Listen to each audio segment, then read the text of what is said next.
Good morning, everyone, or good evening, or good afternoon, wherever wherever this finds you, in whatever time zone.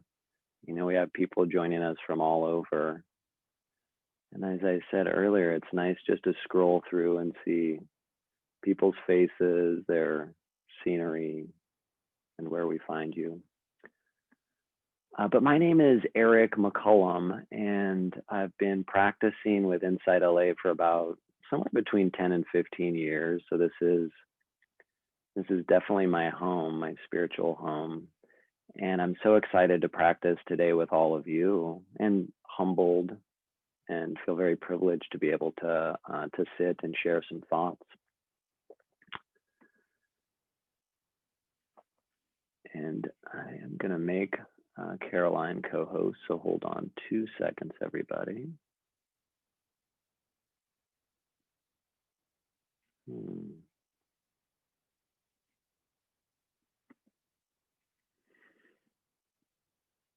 we go. Sorry, thank you for your patience. Okay. So as we usually do, we'll sit for about 30 minutes, and I'll do some guidance. As I was saying earlier, my name is Eric McCullum. I teach in the South Bay of LA, although location is kind of a nebulous concept right now with Zoom. So, but I teach in the South Bay, and really excited to be here with all of you. So again, we'll do about 30 minutes or so of meditation. And before I do that, if for those with their video on, how is my sound? Can you hear me okay? Okay, good, thank you. A lot of hoops to jump through on Zoom and things to get sorted. So I'm glad the sound is working.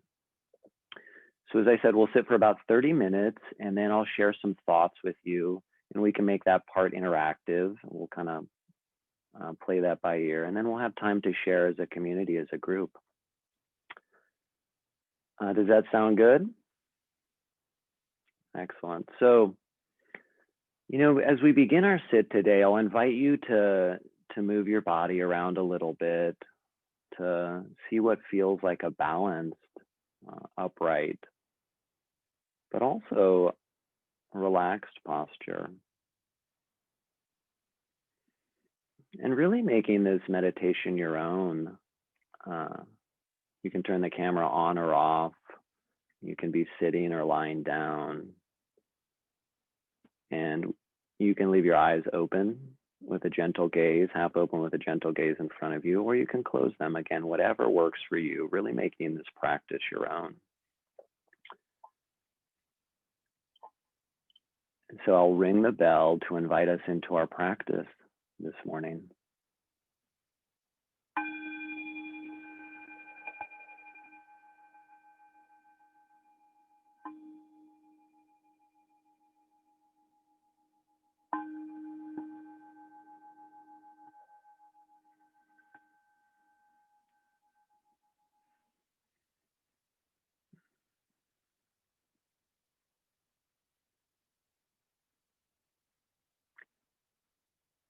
And so taking these first few moments, and just to check back in with your posture, seeing if you want to move forward or backwards a little.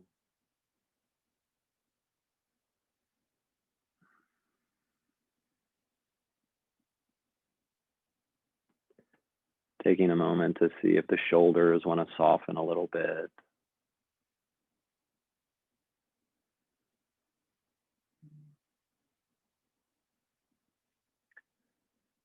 Seeing if the eyes and the face muscles can soften. And really just feeling into a settled, grounded, but also alert and at ease posture. We're finding this balance.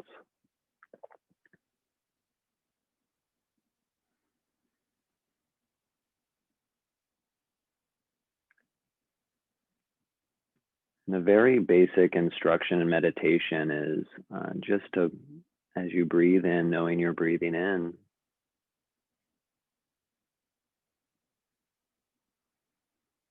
And as you breathe out, knowing you're breathing out.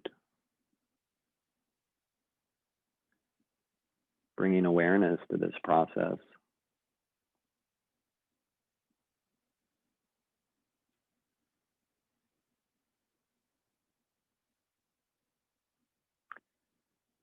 And I would add to this, as you breathe in, knowing that we're all breathing in together.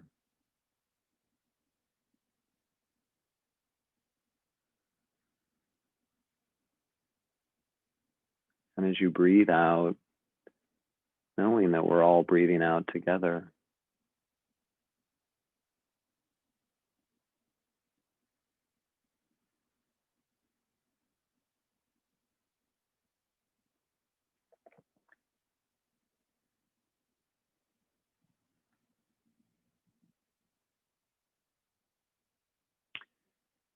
And another instruction often given in meditation is just to notice whether the breath is long or short.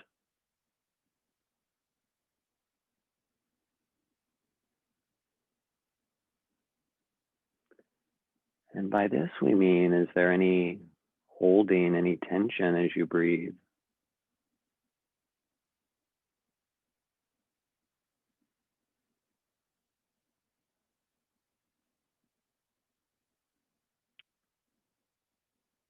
And often we can notice this at the end of the out breath or the end of the in breath.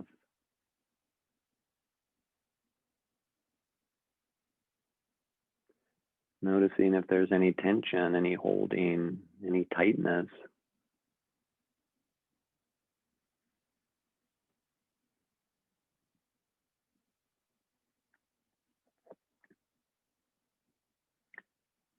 At the end of the out breath, this can manifest as a sense of pushing or efforting.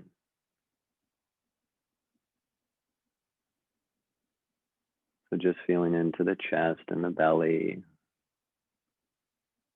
See if there's any holding, any pushing, any efforting.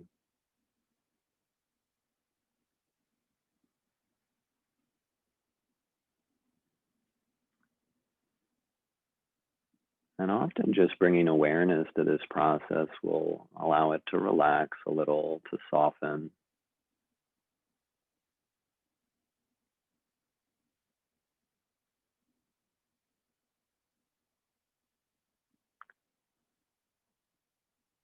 At the end of the in-breath, sometimes we can pull or strain, effort.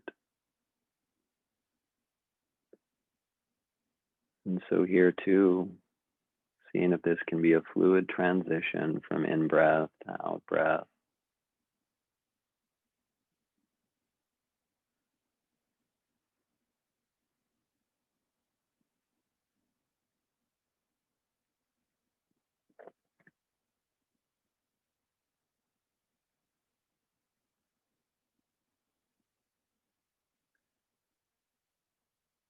And as we pay attention to this, the sensations in the belly, the chest,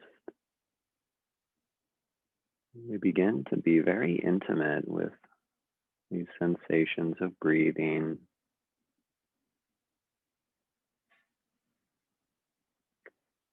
And of course, if the breath is an anchor that doesn't work for you, you can always just open up to the body, to sounds.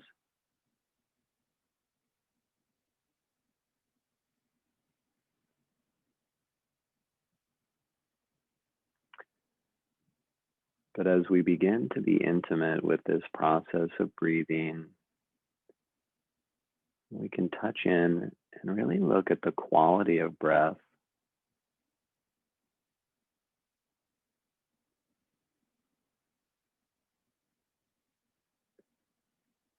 Is the breath deep or is it shallow?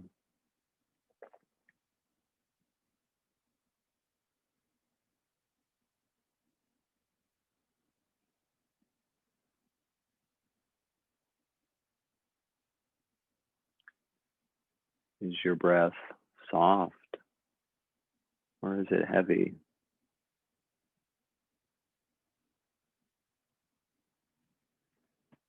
And no wrong or right, just really being curious about what it's like to be breathing in your body this morning, right now.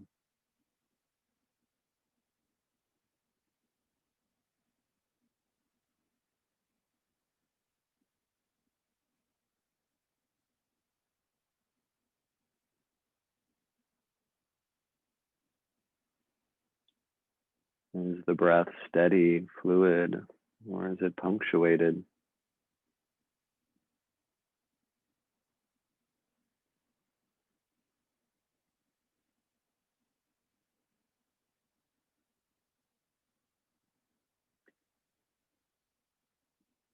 Are the sensations of the breath near, or are they far?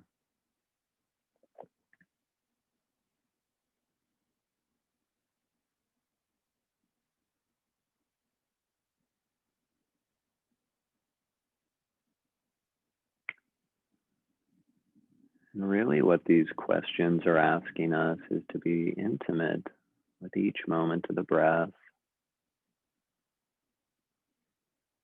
all the way through the in-breath,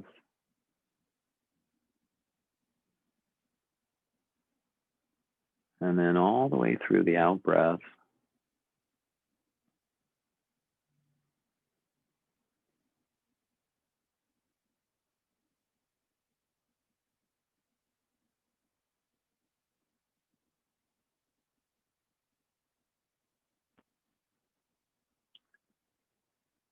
And on the next in-breath, as you breathe in, feel your body expand and open.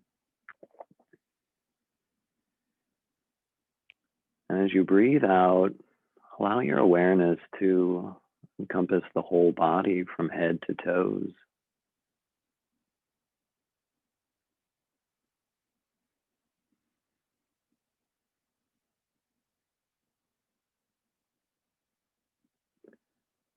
And this whole body breathing, breathing in sensitive to the whole body,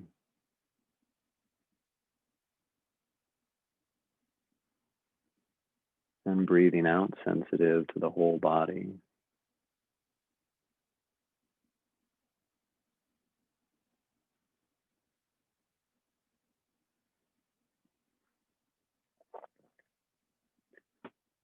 Allowing the breath to come and go, and just like waves of the ocean.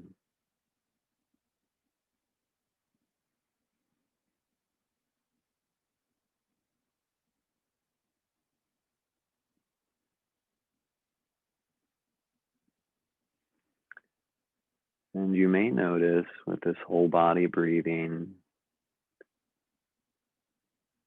as you breathe in, you can feel the breath all the way in the hands and the feet.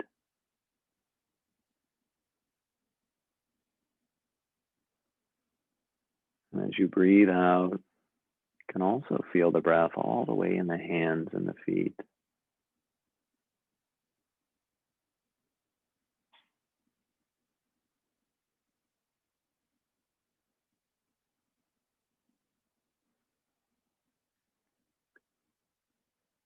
Breathing in, sensitive to the whole body.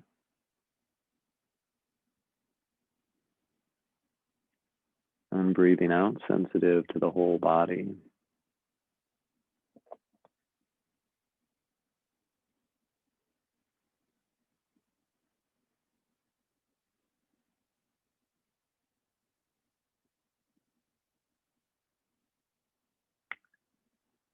And not that the point of meditation is to be relaxed per se, but it's an important quality we can bring to our practice. And so really inviting in a sense of calm, a sense of being relaxed into this body.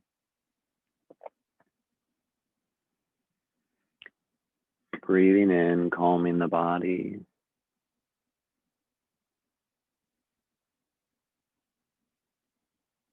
And breathing out, calming the entire body.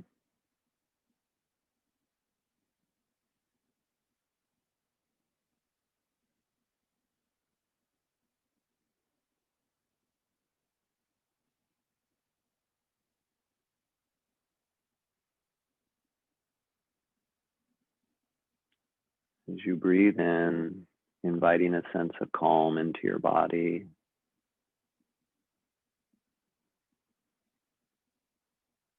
And as you breathe out, inviting a sense of calm, of groundedness, of being relaxed into the body.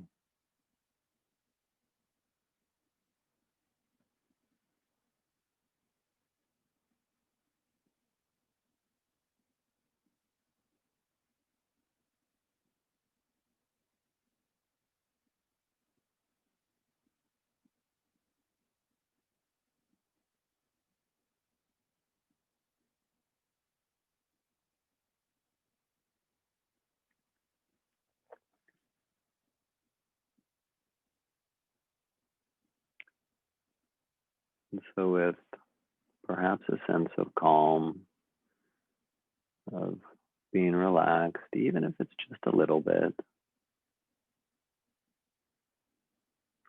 as you breathe in, I'll invite you to sense the aliveness in the body. The body lifts, expands, reaches towards the heavens.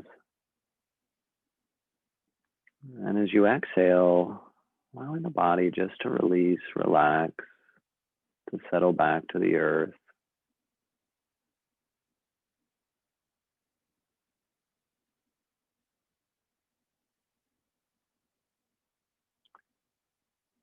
And so touching into this sense of aliveness in the body,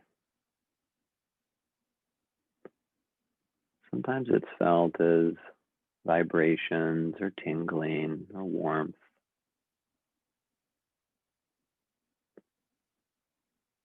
Sometimes it's easy to feel in the hands or the chest or the feet.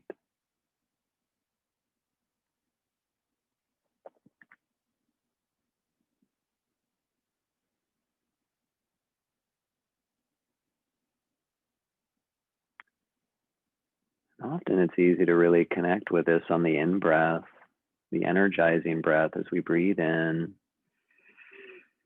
feeling this aliveness, this energy in the body.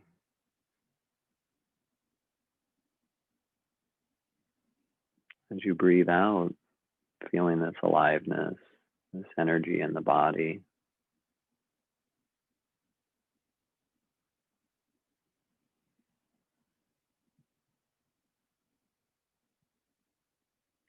And really taking it in, allowing it to be fully known, fully felt, much as we did with the breath, having a sense of intimacy to these sensations of aliveness.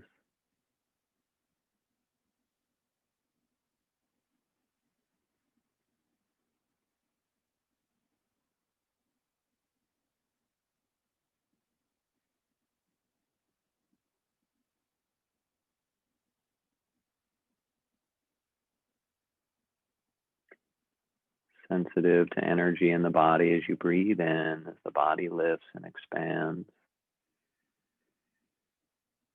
And sensitive to this sense of aliveness as you breathe out and the body settles and relaxes.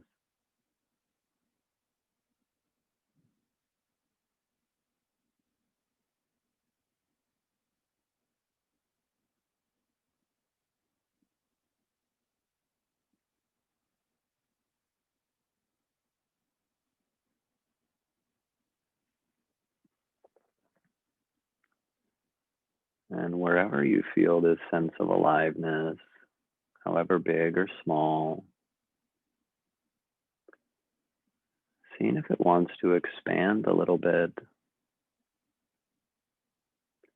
spreading to the torso perhaps, or the arms.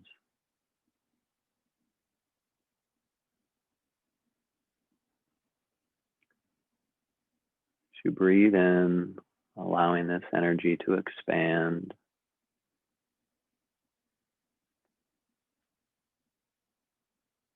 As you breathe out, allowing this sense of the energy and aliveness in your body to expand.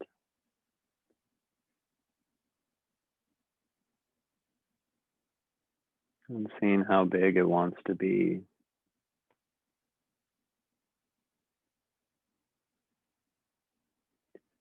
Perhaps feeling this sense of aliveness in the entire body as you breathe in.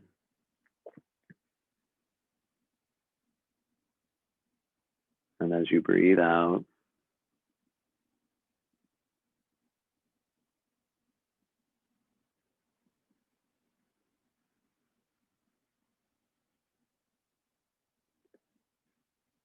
sensitive to energy in the body as you breathe in.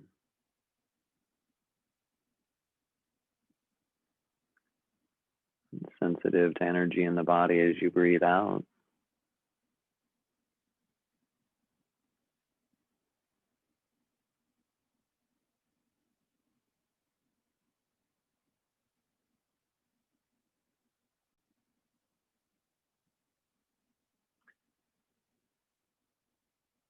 The sense of energy, however, is to be balanced with a sense of ease. It's called sukha. So on the next in-breath, as you breathe in, feel your body open and expand. And as you breathe out, really feel your body sink down to be grounded on the earth. Notice if you can touch into a sense of ease, of balance, of groundedness.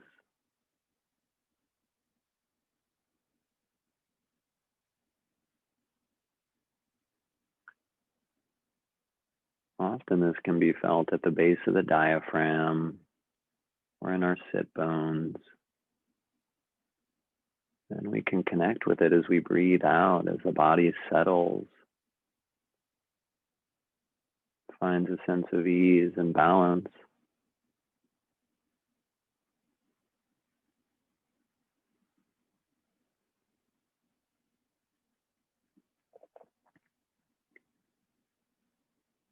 Breathing in, sensitive to ease in the body.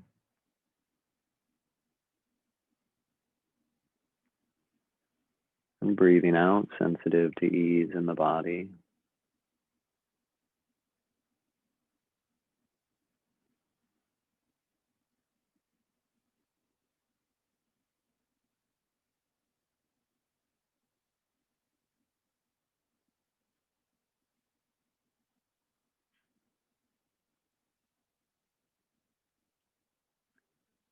And again, as we did with energy, seeing if this sense of ease wants to grow, wants to expand.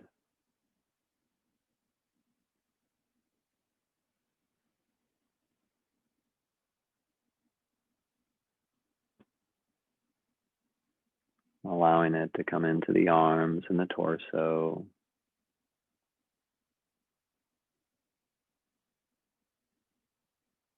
Perhaps encompassing the whole body.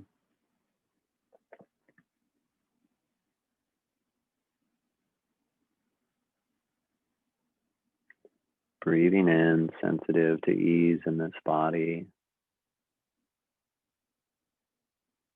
And breathing out, sensitive to ease in this body.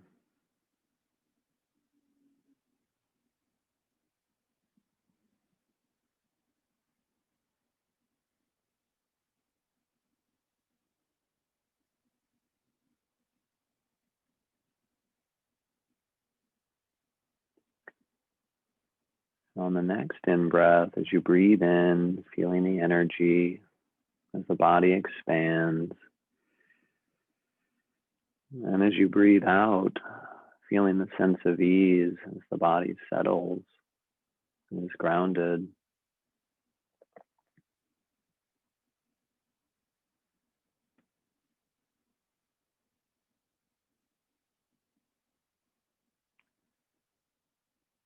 And so with this sense of ease and aliveness, however big or small, and feeling the whole body breathe, this whole body breathing,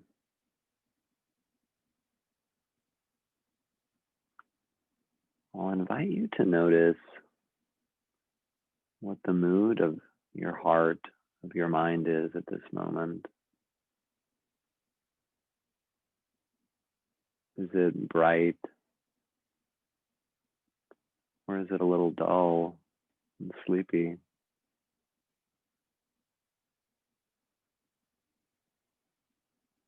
What is the quality of your heart mind at this moment?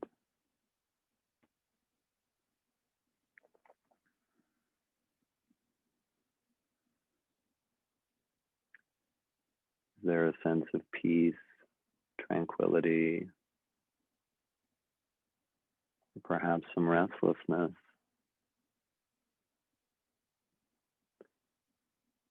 Again, no wrong or right, just curious.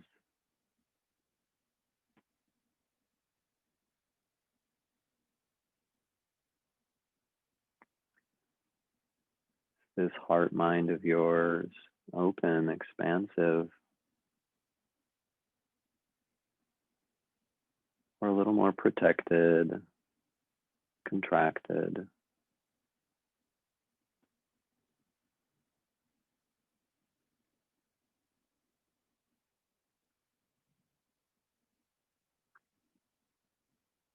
there a sense of happiness or joy?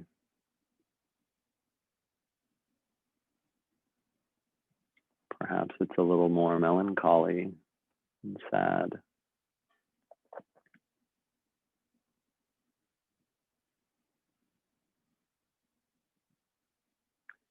Any of these are allowed in this practice.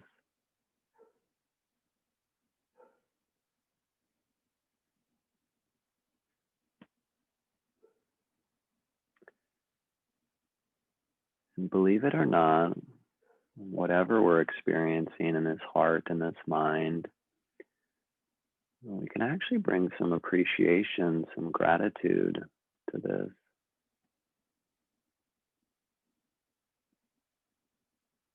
This can be called gladdening the heart mind.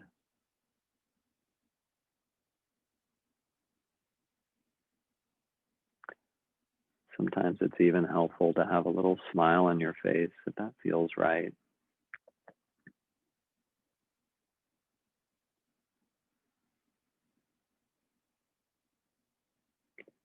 Breathing in, gladdening this heart mind. And breathing out, gladdening this heart mind.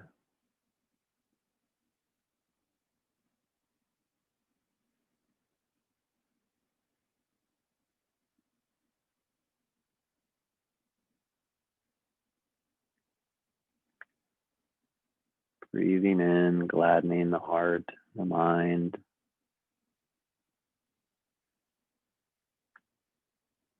And breathing out, gladdening the heart and the mind.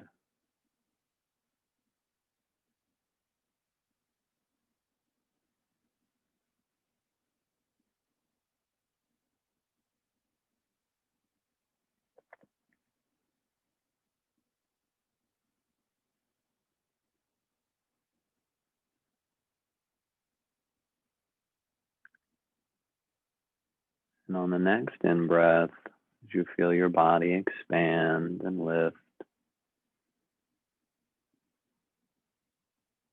as you breathe out, allow your awareness to be as vast and open as it wants to be. Allow this heart, this mind to be as vast and open as it wants to be.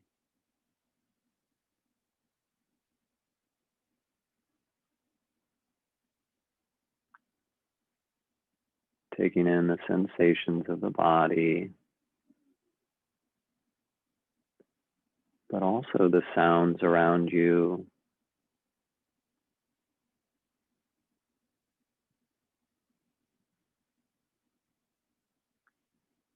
The space around you, in front, behind, above and below.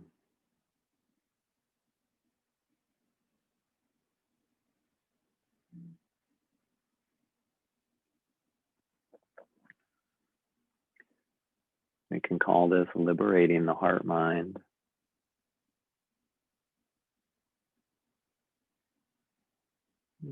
Again, allowing it to be as vast and open as it wants to be. Nothing to push away, nothing to get rid of.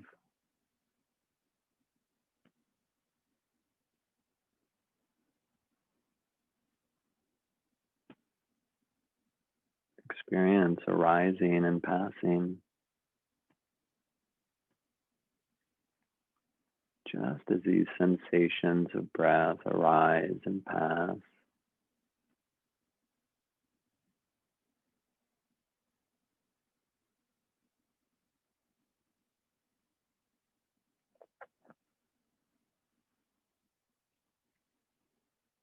Breathing in, liberating this heart mind.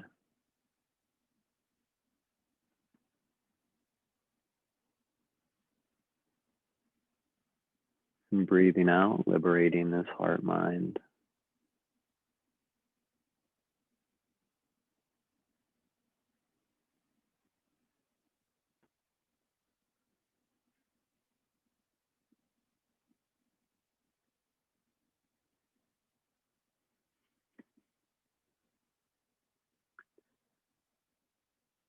So for the last few moments of our practice, this last period, having some time just to stay with this practice of choiceless awareness, or perhaps using sensations of the breath or the body, really whatever allows you to stay connected to this moment of your life as it unfolds.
And so I'll ring the bell in just a moment, indicating the end of our sitting practice. But I'll invite you really to take your time as we end, listening all the way to the end of the bell. And then really taking your time to open your eyes, to allow this mindfulness, this presence to continue.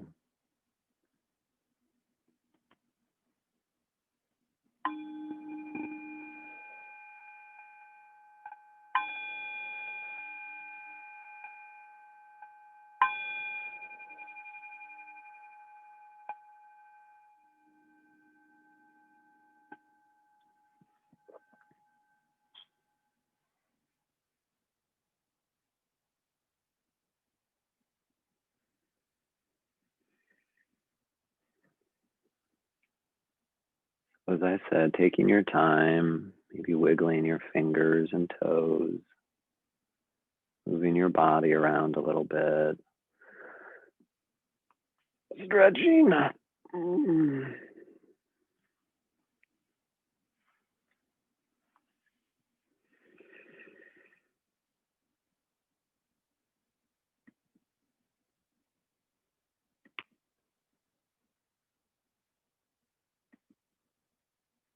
So again, welcome everyone.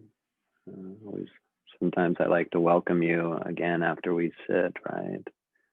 Because often we're more present, we're a little more here.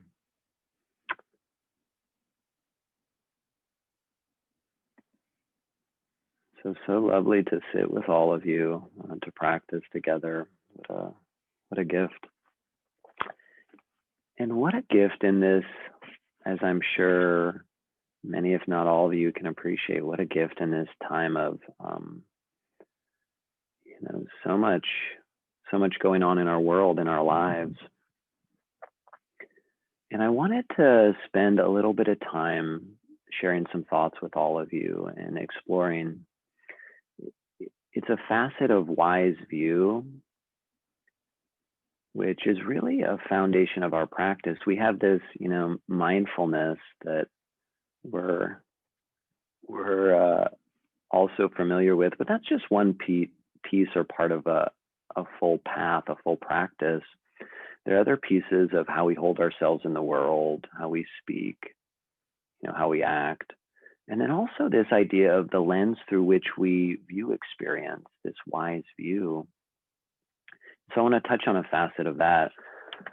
But if there's no other takeaway today than this, I really want to reinforce the idea that, especially as we're approaching the holidays and we're still dealing with election stuff, so many things, that our emotions, that the challenges we have, that these experiences are not a problem. They're not the problem. They're not to be gotten rid of. Really, they're a vehicle to wake up, to see the ways in which we can wake up and be present to our lives and then navigate those experiences. Because really, the quality in which we hold our experiences as they arrive makes all the difference. It's not about the details of our lives so much. We all have ups and downs, but how we hold those experiences. And I would say in the better moments of my life, maybe not the better, but in moments, I see that, I recognize that. I see, oh, this is all part of a dance. This last weekend, after Thanksgiving, I was decorating the Christmas tree with my family. And my wife is someone who plays Christmas music like the moment Halloween ends until like almost December 31st, which is enough to drive some people crazy, at times myself. But so we're decorating the tree, and there's this Christmas music that has already been playing for quite a while. My two boys are there. One of them's a freshman in college. The other one's 12. So they're there, they're arguing, they're bickering, they're acting like they're both like 6. And my younger son drops an ornament, this really cool ornament we had, it shatters. But I just had this sense of, you know what, this is it, right? This is like, family is a little crazy, in their own unique way. All families are a little neurotic and odd and kooky. And I really felt that. It was like this really rich, beautiful unfolding, even though it was at times stressful, at times testing of one's patience. There was this really flow to it. Fast forward a few nights later, I'm with the same people, my wife, my two boys, we're at dinner, and my Christmas music was playing, of course, so we had that in common with our other experience. But my wife says something to one of my boys with a little bit of an edge, and it starts this whole family argument, and I get pulled into it.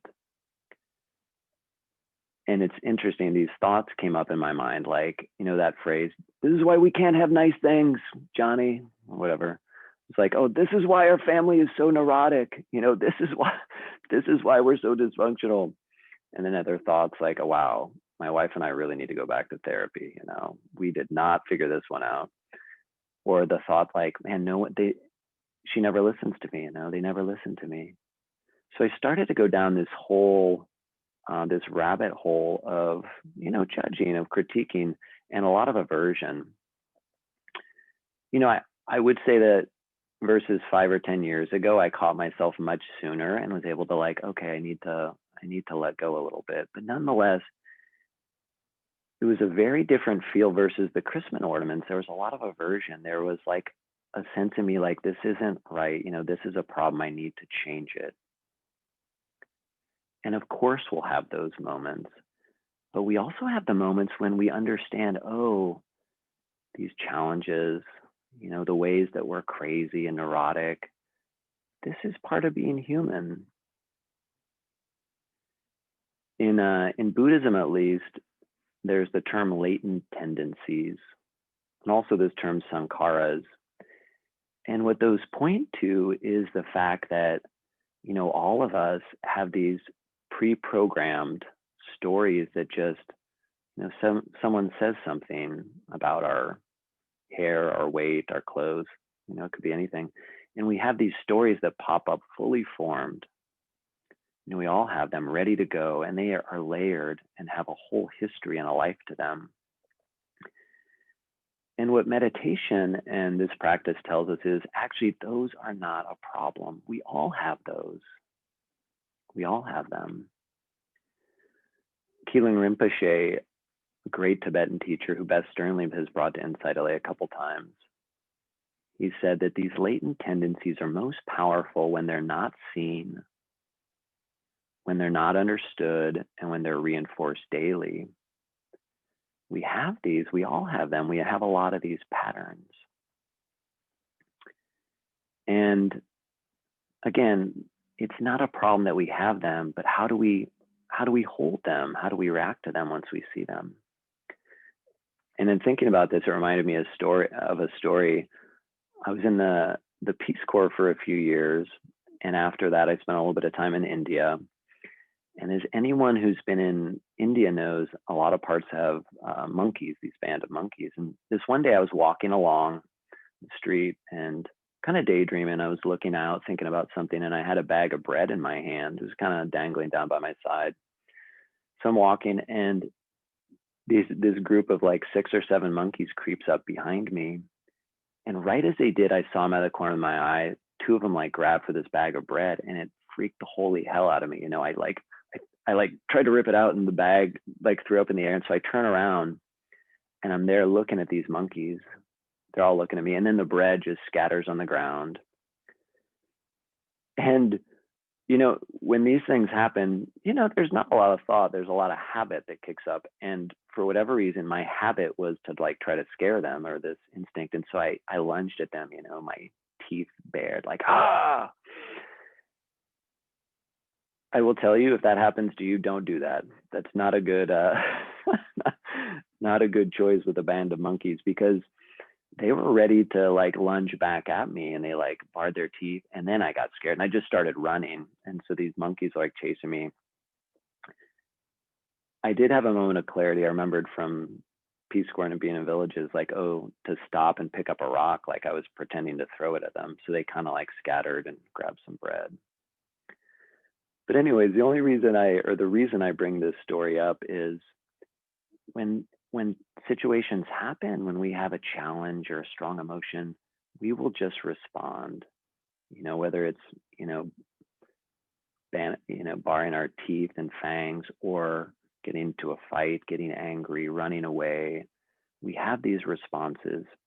This is part of being human. But meditation gives us a really powerful tool. At some point afterwards, we realize that we're scared, we're angry, whatever it is. And the more we practice this path, the more we can catch it sooner and sooner. But we'll have moments when we realize that we're caught in this. And the thing I would like to emphasize today is about this piece of cultivating this capacity to hold, to not demonize our emotions, our experiences, our thoughts. I'll come back to that, but I wanted to spend just a few moments kind of talking more about the framework of practice and meditation. And in Buddhism, at least, but I think all the spiritual traditions, we could sum up our path, our practice, in a very easy formula. It's cease to do evil, learn to do good, and purify the mind. And those terms are a little arcane. Cease to do evil. You know, really it's about seeing the ways in which we get caught and we respond unskillfully. Learn to do good is about our virtue, our integrity, and learning to really cultivate that. But this last piece, cultivating the mind, is what I want to spend a little more time talking about. And this framework comes in all shapes and sizes. One way that this cease to do evil, learn to do good, purify the mind is expressed is in the 3 pillars of the Dharma: dana, sila, bhavana, which is generosity, our integrity, and then this practice of meditation. But one that I really like, and I've been using lately, this another way to see this formula is from Norman Fisher and his Lojong phrases in this book. And the way he puts it, which I love, is do good, avoid evil, which is what we've heard, But then he says, appreciate your lunacy and pray for help. Appreciate your lunacy and pray for help. You know, as I said earlier, we're all a little crazy in our own way, and that's okay. We don't actually have to change that craziness. What we can do though is hold it and understand and be a little bit softer and gentler with ourselves. In his book, he writes, appreciate your lunacy, bow to your own weakness, your own craziness, your own resistance. Congratulate yourself for them, appreciate them. Truly, it is a marvel the extent to which we are selfish, confused, lazy, resentful, and so on. We come by these things very honestly. We've been well trained to manifest them at every turn.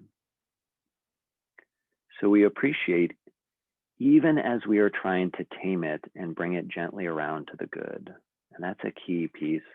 We appreciate it even as we're trying to work with it and tame it.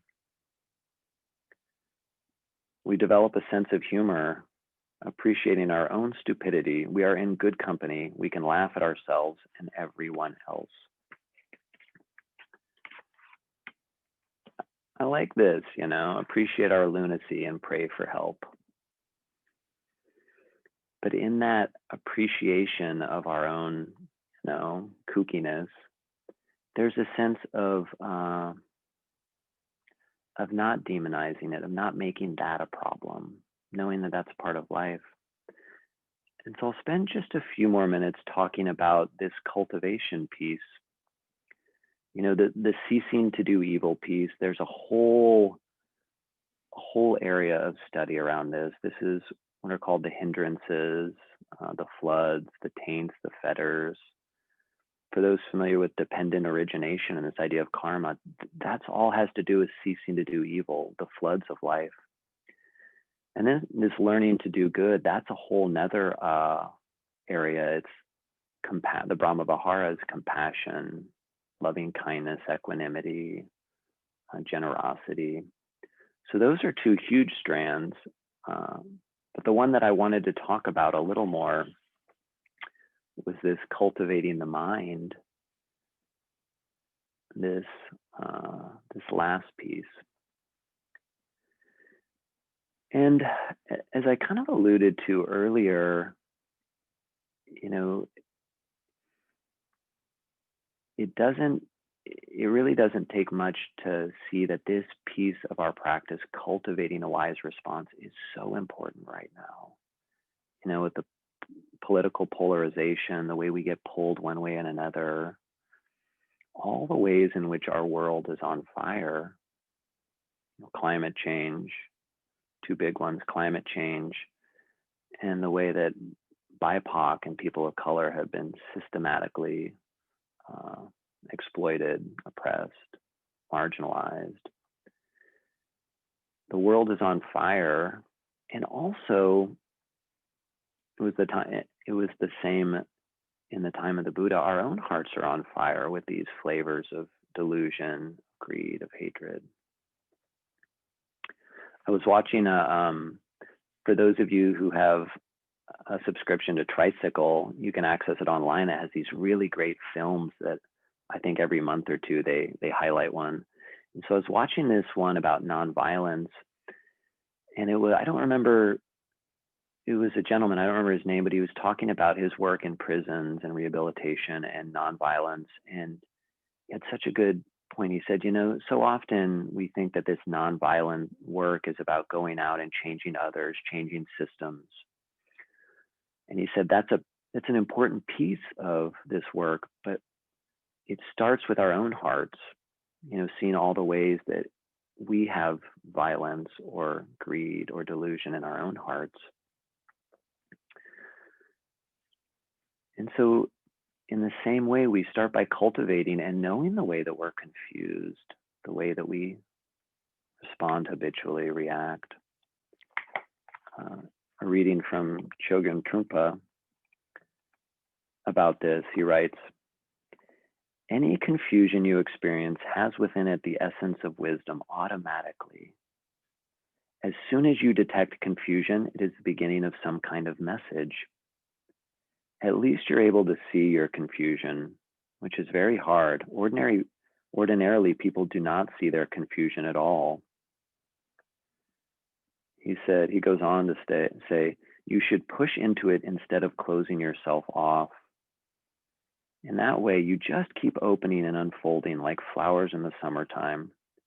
Even though they're exposed to the weather, to the wind and rain, flowers still keep unfolding themselves until they finally bloom at their best. So when we have that moment, and it may be just a flash when we realize, oh, there's aversion, or oh, I'm confused, just knowing that there is confusion, delusion, this is the seed to start to work with it, that recognition. I had excuse my language, shitty day yesterday. My phone dropped into the ocean. I was like, and I saw this brand new iPhone 11 drift down into the salt water. And this whole slew of things happened. And it was a good testament that I have so much patience that I need to cultivate, so much more to grow in my practice. But it was powerful too, because even amongst all this aversion, I had these moments where I was like, oh, okay, I'm really caught right now. And sometimes it was just a flash. But if we see those, they're the seeds to waking up, even if they're just, momentary. Suzuki Roshi said something along the lines of, allow your thoughts to come and go, leave your front door and back door open, just don't serve them tea. Again, these thoughts, these emotions, these reactions, they aren't the problem actually. It's that we feed them, that we don't take a moment to pause. In fact, a friend texted me the other day and said, he asked me if I'd heard of this translation of dukkha, which was from Sanskrit, I guess. He said a translation of dukkha or suffering is crowded space. Our minds are so crowded with the stories that come up, these latent tendencies. But if we actually can just pause for a moment and see them, it doesn't take them away, but it's a seed. It's a way we can start to work with them. So I just want to read one more little story and then do a last little reading, and I'll call it a day for my share. And I think I maybe read this before at the Sunday sitting group, but it's a story to me that really captures the whole heart of this practice. It's from our beloved Jack Kornfield, and I'll put these different books in the chat before we end today. But it's from Jack Kornfield, A Wise Heart. He writes about Maria, who's a practitioner who works as a nurse in the emergency room of a local hospital, and how she works with this practice in the hospital. She says, I do my part, but I'm also tuned in to the whole of what's going on. I've learned to be open to the awareness. It's as if my mind gets spacious and still, present, sensitive to what is needed, and yet kind of detached at the same time. It happens more these days, not just at work. When I do my meditation practice, it gets stronger, which is very key. I had a big fight with my son, and in the middle of it, I could feel my body tightening, how right I thought my view was. Just feeling that, I relaxed and shifted to the space of awareness, and things opened up. I was saying no, but I could also feel all the love underneath and how these were just our roles, and we had to play them well. And behind it, it was all spaciousness. It was all okay.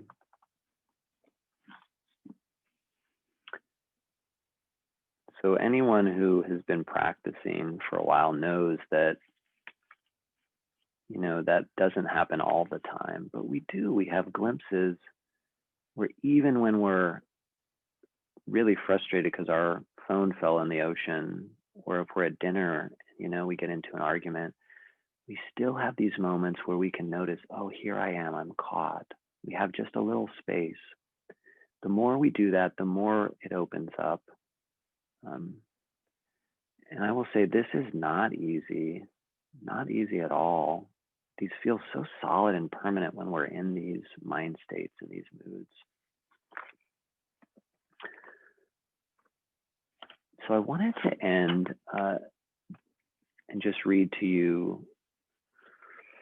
It's not a poem per se, but I'll invite you to almost treat it like a poem. It's from beautiful author Zenju Earthlyn Manuel, who the title of this is Darkness is Asking to be Loved. And what she's writing about is the way in our society how BIPOC communities, Black, Indigenous in particular, are really asking to be loved, appreciated, not to be exploited, marginalized, etc. She's also pointing to the fact that in our own hearts, all these qualities are asking to be loved, to be held. So I'll read a little section of it. If you'd like, you can close your eyes. If you're still holding up trying to meditate, I invite you to fall down on the earth. If you have nothing to say, now is the time for the deeper silence that does not apologize or seek something kind to say. And yet the deeper silence is not quiet. It whispers in the dark and wakes you from the nightmare. Come down here and be still on the earth. Let loose shame, rage, guilt, grief, pain, and make a river of it. Come down here, catch the love poems hidden in the shouting. Watch the unfolding of the seasons from the ground. Look up at the sky. And when it hurts from being down here so long, roll over and see what you couldn't see from the other side. Breathe out loud, no particular posture needed. Fall down onto the earth. Fall off your soft cushions. Come down here. Come down here where the only lullaby tonight will be the sound of your heart drumming, the songs you were born with.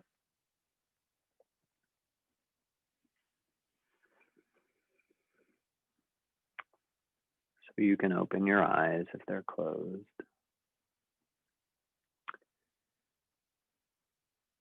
And remember, we're going into the holidays, post-election madness. These are rich and ripe times to be present with the ways in which we do fall apart, and to have some kindness and compassion to ourselves in that process.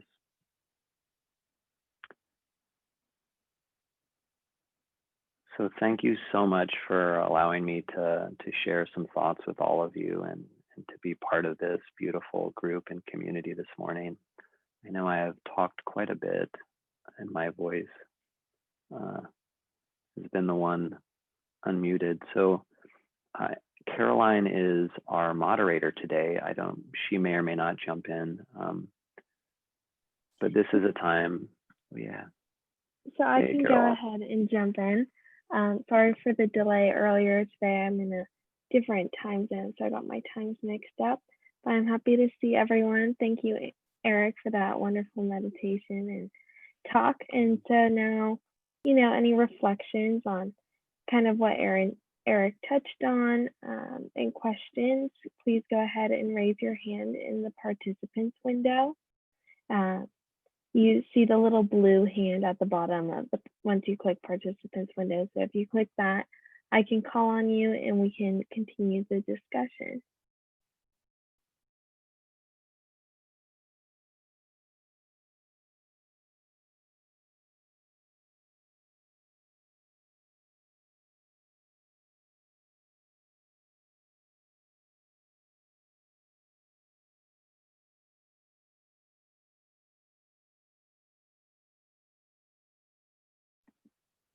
Not everybody at once, please.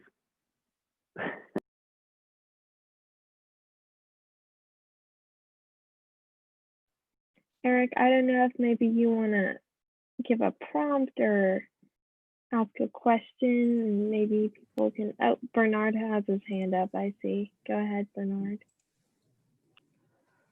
Well, thank you, everyone. And thank you, Eric. I just want to appreciate that so frequently when you speak, you share some personal difficulty which, we all have, and certainly throws me when I have them. And it's just nice to hear that we're all struggling with the same things. And that encourages me a lot. And I just wanted to offer that appreciation. I certainly have my triggers, and it's funny how no matter how long ago something happened, it can reach out and grab you. So thank you for that. Yeah, thank you, Bernard.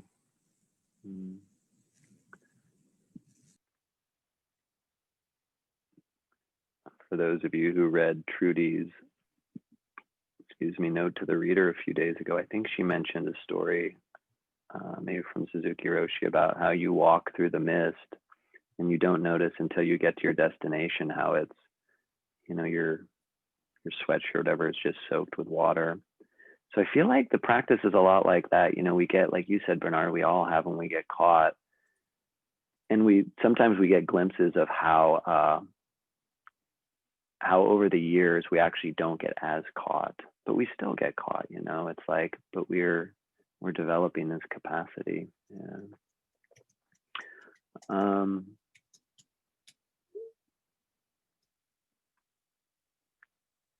I don't really have a prompt that's coming to mind, but it looks like there's two with raised hands. So yeah, Clark, if you want to go ahead and share. Okay. That was wonderful. Thank you, Eric. Wonderful way to spend Sunday morning with this community, this Sangha. I'm so grateful for it every week.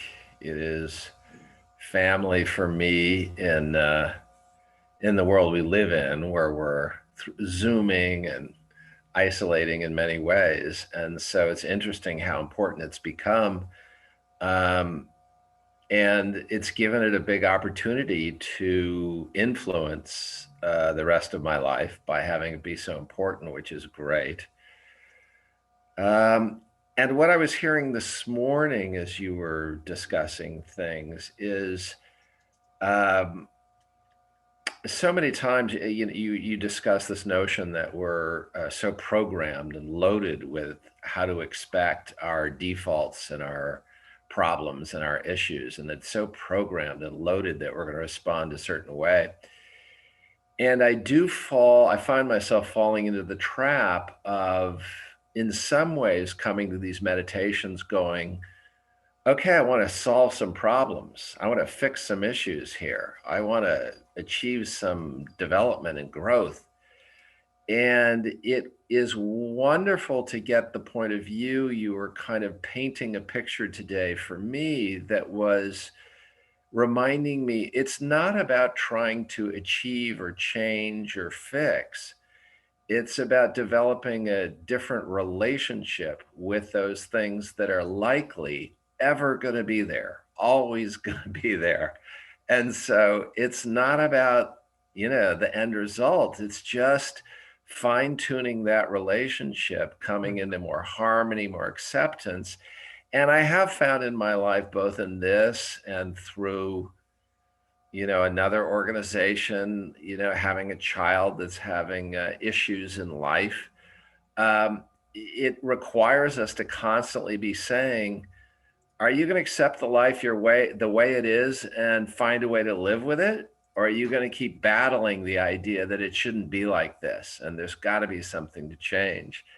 And you painted that very well for me this morning. So thank you. Yeah, thanks, Clark. I know it reminded me, Dogen, a Zen teacher, said something like sentient beings are deluded about enlightenment and Buddhas are enlightened about delusion. But yeah, thank you. Great. And people are, yeah, Jim. Hi. First of all, thank you for this talk this morning. Can you hear me okay? Oh, okay. I have had a couple of comments. This is really strangely relevant, what you talked about today. A friend of mine and I, he's kind of like a brother to me. He and I talk about all kinds of things, from microphones and music to spiritual stuff and philosophical stuff. And in my own therapy,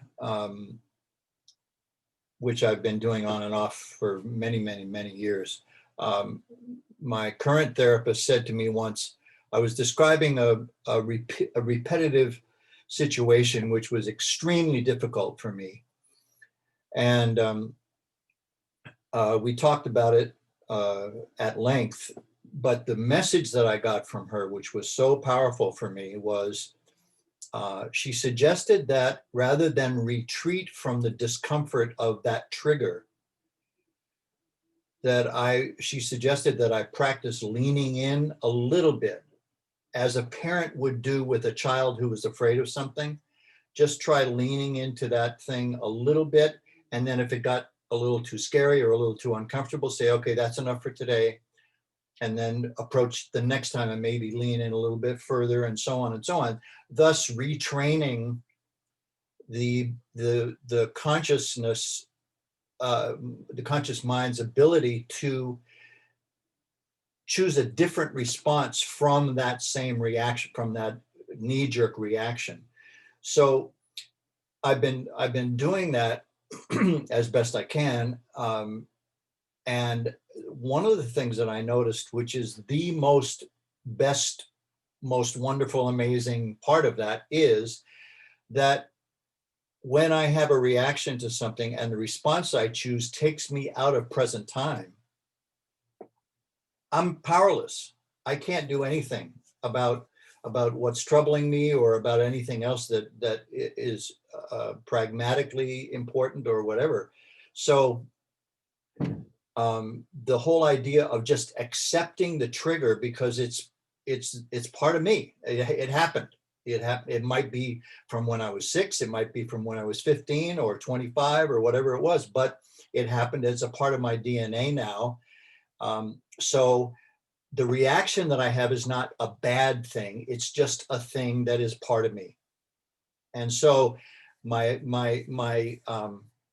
work is to choose a different response to that reaction. And that leaves me in present time. It leaves me with the only power that I have in my life, which is this moment where I can change something that needs to be changed.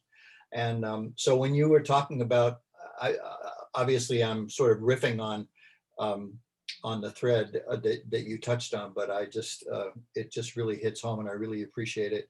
And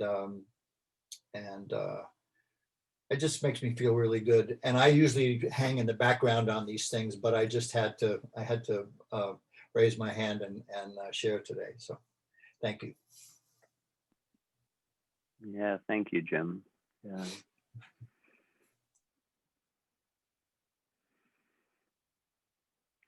Yeah, and it's not easy. It's really not easy. I had that sense yesterday, it's easy when we think about it and we're not in the moment, but then when we get caught in those, it can be really hard. It feels so permanent. But yeah, as you were saying, as we lean into it a little bit, even with taste, it becomes more workable. Yeah, Eva. Yeah, thank you for the, I really appreciated the Norman Fisher's quote, the lunacy. What was it? Appreciating the lunacy and pray for help. Appreciate your lunacy and pray for help. We're all kind of crazy. Yeah, and Clark kind of already alluded to it, but then Jim too. And the non-violence part too. I started to set the Vipassana style meditation because I had something that I wanted to change that I believed to be crazy and lunatic. And for years, and I really did seriously sit and did meditation every day for years.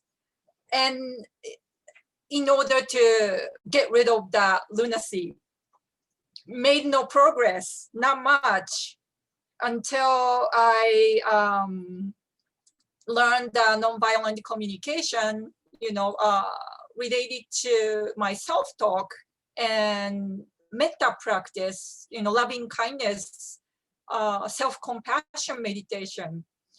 Not until then, nothing really changed for me or made any progress. And like Jim mentioned, it's not so much that I needed to change those parts of myself that I so wanted to get rid of, but to the aversion that I had. So the relationship that I had with myself, that's the part that needed to change. And yeah, so I love that, embracing your own lunacy and pray for help. And that's exactly it. That's it. Yeah. So yeah, thank you. Thank you, Eva. Thank yeah, you. And these parts can change, but there has, as someone who's suffered, from anxiety and anxiousness, when we use mindfulness as a way to like get rid of it, it doesn't work, it just doesn't work. But when we kind of can open and accept these pieces of ourselves, and they do have room to kind of transform and change, but it's that like subtle difference between like, yeah, and I think you were pointing to that, Eva, how you can work with something a long time, but until you really hold it with this heart that's, very accepting and non-judgmental, yeah, it's harder to work with it.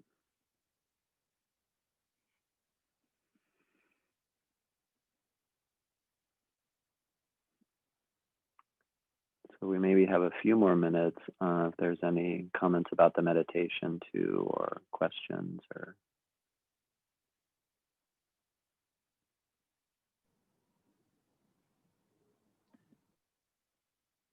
Oh, yeah, Marilyn. Hi, Marilyn. Nice to see you. Nice to see you, Eric. And thanks for calling on me. Thanks for your remarks today. I want to share something that's been on my mind lately for some reason, and then sort of a formula I just came up based on your comments and other people's comments today. For some reason, I'm thinking about my mother lately and wishing I had been kinder to her. She died in 2007. And it occurs to me that when I feel this regret and sadness,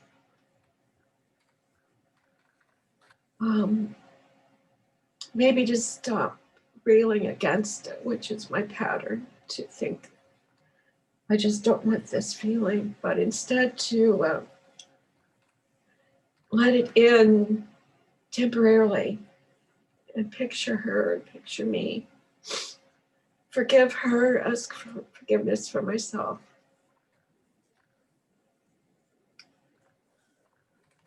And tell her I love her, and then come back to the moment. And I think it's the coming back to the moment piece that I'm forgetting about, how healing that is. Come back to the moment and do metta for myself, maybe, or take a walk. Take a walk in the sunshine, something like that. But to come back to where I do have some control. I think it's Jack Cornfield that said something about wisdom is finally giving up the struggle to change the past. I love his humor. So I think that's what I'm trying to do, and it's likely not going to work. So if I could just come back to the moment and let there be room for more than just the sadness, room for sunshine too. Namaste, and thank you. Thank you, Marilyn. Thank you for sharing that with all of us. And the seasons of gain and loss, you know, there's a lot of them.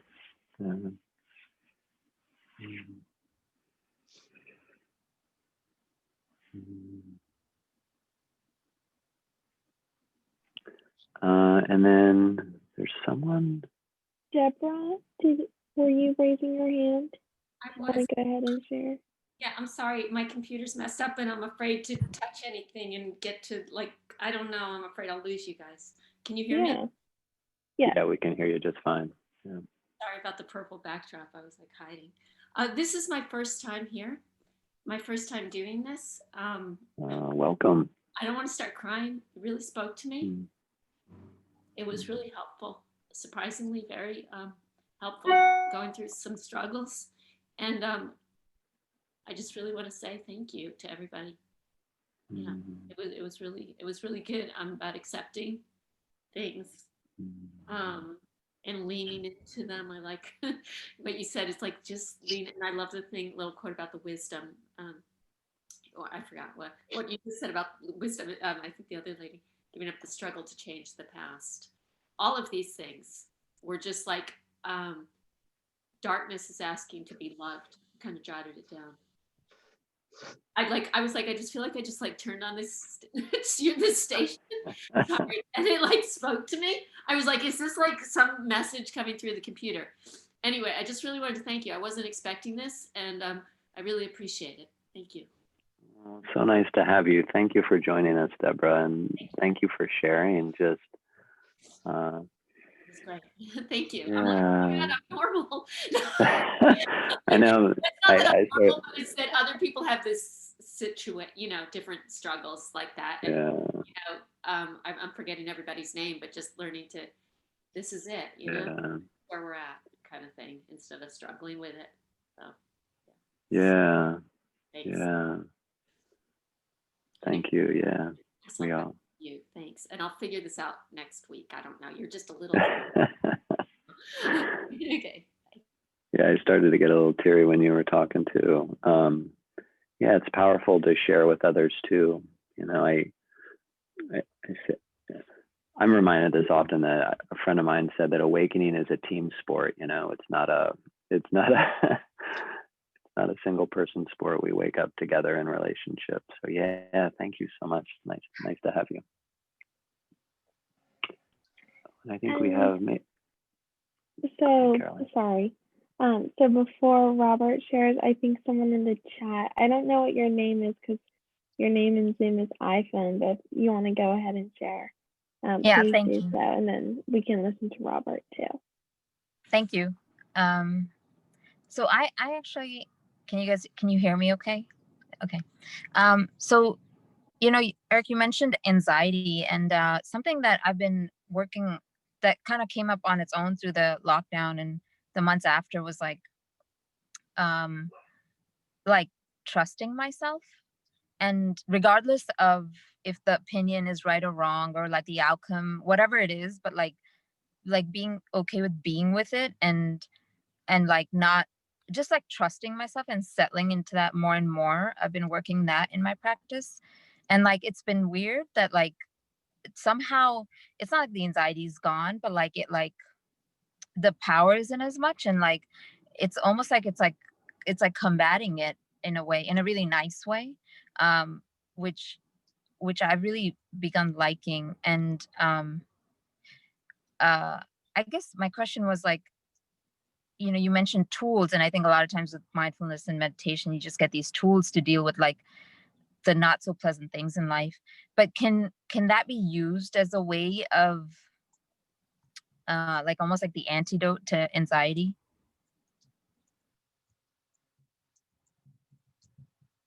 I'm not sure I totally understood that. Could what be used as an antidote, like the tools? As, oh, you're muted, sorry. No, just settling more into like trusting myself. Yeah, I think so. You know, and yeah, and I think we build trust in our ability to hold, right? To see, to view. One of my favorite phrases ever is, you know, we take Matthew Brensilver, I heard him say this, we take refuge in the looking.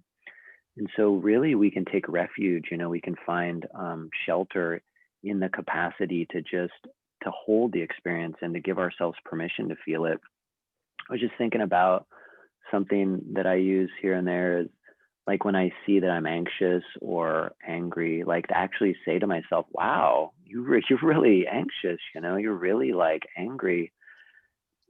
But it's almost like giving yourself permission a little bit to feel it, but it's also holding it with some like gentleness too. But I think as we do things like that, we build our, you know, like for me, I build my capacity to not, to be anxious, but not to the point where it's so overwhelming, you know, it's like there.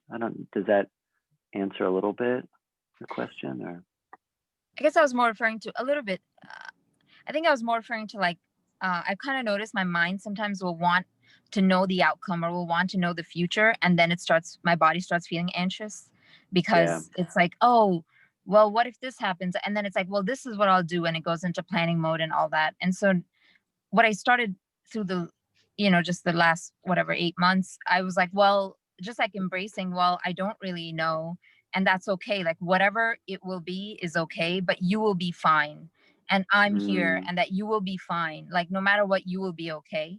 And it was almost like trusting, just like with anything, like whether it go into fear of like, oh, what if something happened to my parents? What if just all these what ifs, right? And instead of like, instead of being like, well, can I do something now that will affect that in the future and wanting to control that? It's just like, well, just trusting that I'm doing the best I can and that's it. Like, and sort of letting go of a lot of the anxiety that would come with that.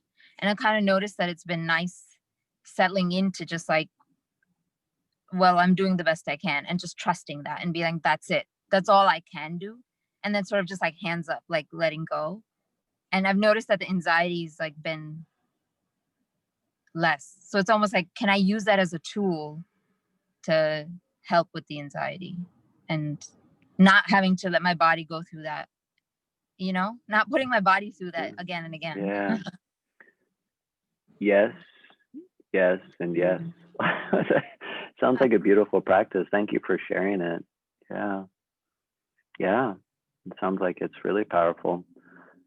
And I think there's some other, you know, corollary practices in meditation Buddhism, but yeah, simple answer is that sounds like a beautiful practice. Thank you. Yeah, thanks for sharing. And then right before we move on to the next question, well, we are wrapping up on time, but I want to get in these two announcements for our upcoming events. So the first one is Insight's annual benefit, which is a day-long event, and it has different people coming in to speak. I encourage you guys to all explore the link I posted in the chat. There's going to be speakers on the healing power of meditation, resilience, and self-compassion. You know, a lot of tools that we can use going into the holidays, and this will be taking place on December 12th, so on Saturday. And then the next event on Monday, December 14th to Friday, December 18th, is the LGBTQ, I think it's a typo, and the GNC, Cultivating Awakening Through Practices of Compassion. I would encourage you to take a look at those two links. And once again, always visit the InsightLA calendar for more updates. And also, Eric, before you close the meeting, could you give me host permission so that I can facilitate the breakout rooms? Yeah, I'll do it right now. Thank you. And do we have time maybe for Robert to share? Yeah, one more question. Go for it, Robert. Hey there. So really nice set. Thank you very much. And when I'm in meditating and I kind of lose my focus, I know to go back to my breath, and I have anchors and all of that. And then the meditation ends and you're speaking and then other people are speaking. And I notice like, I don't know, 20 minutes in, all of a sudden, I'm completely distracted. I'm looking at my phone. I'm going to another website. It's hard to have your computer right here. It's harder to have the anchor when I'm not meditating in just regular life. And so I don't know if it was Deborah who said something about looking at the darkness. And I was just noticing how I was beating myself up about not being present during the other times rather than, oh, it's a distracting life. I get distracted sometimes. I could just come back. And so it's just nice to kind of, instead of battling with myself about this harshness, and just kind of like, oh yeah, this is what I'm supposed to be doing. I'm supposed to notice it and come back. So just thank you for that. And thank you for today. I appreciate it. Thanks, Robert. Yeah, the mind is super subtle, right? Like I noticed for me, I'll have some thought and then I judge that, and then I judge the judging, it's like this layer. It's so layered, but yeah, and it's called I remind myself too, it's called the gradual path.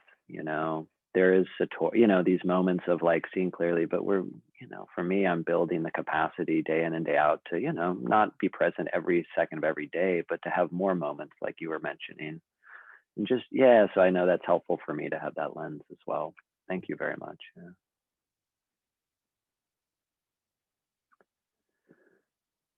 All righty. So Caroline, just to double check, I'm going to dedicate the merit and I'll do a little closing sit. And then it sounds like we'll take a 10-minute break or so and then come back. Does that sound right? Or a little Yeah, sounds perfect. So we'll do a little bit of a closing and then take a break for lunch or whatever, and then come back probably around, I think it's 12:40 your time or 12:45, and finish out with some discussion and breakout rooms. Okay, perfect. So I'll invite you to, if you want, close your eyes, go inward, whatever that means for you, for just a few moments, feeling your breath,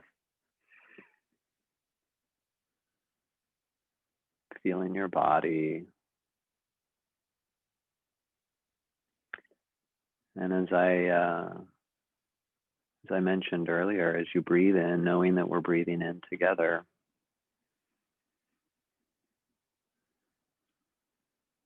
As you breathe out, knowing that we're breathing out together.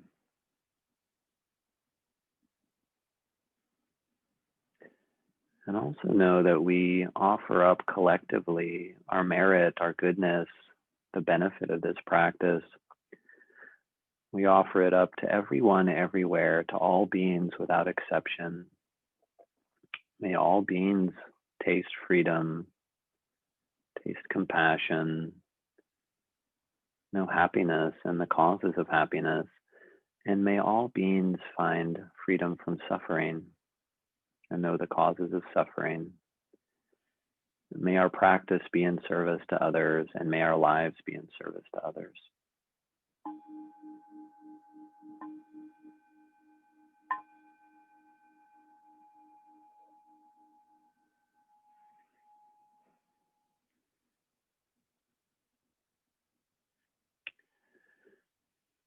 So thank you everyone for your practice. It was so lovely to sit with all of you. Have a nice break, and it sounds like you'll come back in about 6 minutes or so at 12:40.